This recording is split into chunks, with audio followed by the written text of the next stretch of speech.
Good afternoon. My name is Anthony Sanchez-Ayra, and I'm taking senior project for spring semester 2020. And Armando and I decided to work on minorities inspiring minorities in computing, also known as MIMIC. And we are the third version of MIMIC. What the minorities inspiring minorities in computing project is, it's basically a website that is shown to multiple students. And the objective of the project is to inspire these students that are minorities to become majors, to pursue STEM careers. The way that we inspire them is we show them minority figures in STEM before them, and we hope that this inspires them to pursue STEM careers. The product owner is Mark A. Finlayson, Dr. Finlayson, and we had a pleasure of working on this project during the spring 2020 semester. Today I will be presenting the shortcomings of the Mimic site so far. So one of the shortcomings of the Mimic site is that as an admin, this is all presented in user story format. So one of the shortcomings is, as an admin, I would like to identify which students were in a site group. So if we take a look at the Mimic site right now,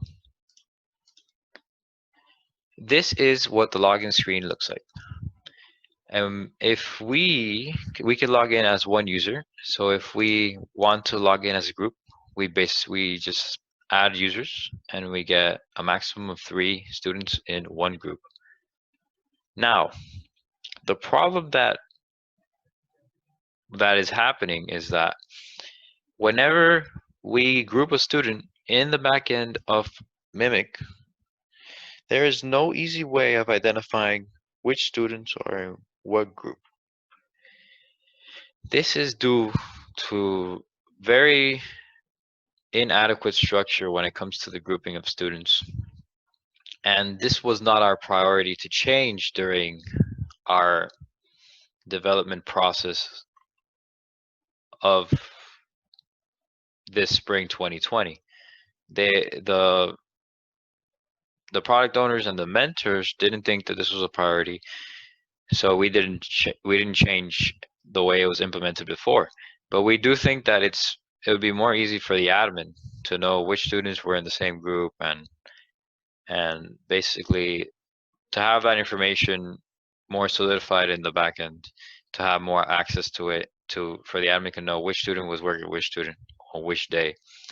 And it would just be something cool to take on and you just have to restructure the back end somehow to account for these students being in the same group. So that's the first shortcoming that our site has. The second shortcoming that our site has is, as a student, I would not like the timer for the trivia activity to reset when someone refreshes the page. So the last activity that Armando and I worked on before stopping the development of the Mimic site was the trivia activity, which is basically an activity that shows a question to the student and we have to choose an answer with a set amount of time. The issue with this activity currently is that if I were to refresh the page, the timer gets reset. So if you could play back the video, you'll see that the timer was on 9 seconds, and when I refresh the page, it goes back to its initial 30 seconds. So this is a major bug in the trivia activity page, and it's something that should be fixed because we are gamifying the trivia activity itself. So all the students get a score depending on the worth of the question. So it would be, to keep things safe, it'd be better if we took off this functionality altogether, or this bug altogether, because this isn't supposed to be happening. You know, we don't want the students to feel cheated. We want everything to be fair on our site. So there has to be a way of fixing that glitch, and that's where the user story comes in. The shortcoming of the site comes in that the timer shouldn't reset when someone refreshes the page. The last shortcoming that we saw was that as an admin, I would like to have a less error-prone way of declaring answers on the JSON format of my activities. What does this mean? In our last meeting with the product owner, Dr. Foundation suggested that the way that we were formatting our JSON can be better than what it currently is. Because right now, there could be errors that can occur when creating the JSON formats. And let me try to explain to you guys exactly what Foundation was trying to get across. So this is Visual Studios, and right now we are looking at trivia1.json. This is the JSON. This is an example of the format that we have for the trivia activity. Now, as you can see, this is the question, this is the weight, and this is the choices for the questions, and then the answer. We decided to use an index for this list of answers. So starting at 1, ending at the length of the list. So right now we're saying that the answer is on index 3, and this is index 3, which is the answer. What Dr. Finlayson argued, with a point, was that if whoever is creating these JSON files is confused by the indexing of a list, or somehow messes up and puts a 4 in there, for example, then this question no longer has the correct answer as it no longer identifies the correct answer as the 3rd index, but not identifies the correct answer as the 4th index. And this is a problem because it creates confusion when presenting this activity to the students themselves. So to fix this problem, Finlayson suggested that instead of having the answer as an index, you have the answer as the actual string itself. So this solves the solution, but there are some things that have to be changed on. I mean, this solves the problem, but there's some things that have to be adjusted in the trivia page. And since to accommodate for these changes on the JSON, and since we were told of this in the last development, sprint, we didn't have time to change it for the upcoming sprint since it was the last development sprint.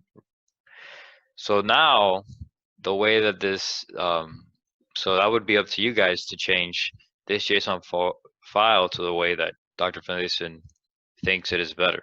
And I agree with him, it is better to have the answer to be the string representation. And then that would eliminate the error prone way of declaring answers on a JSON format. So those are all the shortcomings that we have for the site. And now we move on to the wish list. So in the wish list, we have 3 more user stories. So one of the user stories that we have here is, as an admin, I would like to have an easier way to add activities to the Mimic site. Now, for this one, currently, the admins and Labibo and Victor use JSON files to format the way the activities will be presented on the screen and to say basically which activities go where. And what my teammate Armando suggested was that he thought that in the administrator page there should be a way to add the activities onto the page without having to go with the trouble of making the JSON format. Basically, Armando envisioned that there should be a more intuitive way of creating the activities rather than having the user have prior knowledge of the JSON formats and the structures. So Armando was very, very passionate about this user story, but the mentors in our program didn't really think this was a necessity right now. Right now, our sprint was more focused on developing new activities for the students than having this. So maybe if you guys would like to, you guys could implement this functionality into the site. The second user story is, as a user, I would like to have a warning when I'm about to be timed out of the Mimic site. So right now, the Mimic site has a timeout set to 7 minutes, I believe. And basically what happens is after 7 minutes of inactivity, the site logs out the user. It doesn't matter if they're an admin or if they're a student, it logs them out. And this is the functionality that was intended, but the people who made this functionality never implemented some sort of warning system to indicate, oh, you're about to be logged out of the Mimic site. Please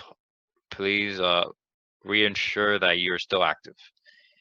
So that's basically what this user story pertains to. Before the user gets timed out, there should be a warning that tells the user, hey, I'm about to kick you out of the Mimic site. Please respond if you're there, to make sure that they're not timed out on without needing to be timed out. If they're still there and maybe they're taking too long to read a story, they shouldn't be timed out. The last user story is, as an administrator, I would like to have metrics per activity to gauge the understanding of the activities from the students. This last user story basically suggests that the admin should have some sort of metric, some sort of feedback from the system that tells them how much time each student and each group of students took on a certain activity, so that they could understand which activities the students are getting through fast. Maybe they're a little too easy. Maybe some activities are a little too hard for the students to grasp, and they could change the activities that are presented to the students or the prompts that are presented to the students, depending on the metrics that they receive from the site. So right now, I could only think of the time that a group and of students spend on a particular activity, or the time it took for a student to move from one activity to the next activity. I think that's a good metric that the administrator might want to know, and you guys could make a page in the administrator page with this information. But I feel like this is going to really give more feedback to the administrators that are running the site. And then these are all the wish list user stories that we have come up with. Thank you so much for listening to me. Once again, I am Anthony Sanchez-Ayra. Here's the contact information of our team during the spring 2020 semester. Here is our mentors and our product owners. I had a pleasure of working on Mimic this spring 2020 semester. It was a lot of fun. There is a lot of work to be done, and it's really important for this work to be done for we can inspire more children to pursue STEM careers. Thank you all for listening, and I hope you guys all have a successful senior project semester, and everything goes smooth for all of you. Thank you, and have a nice afternoon.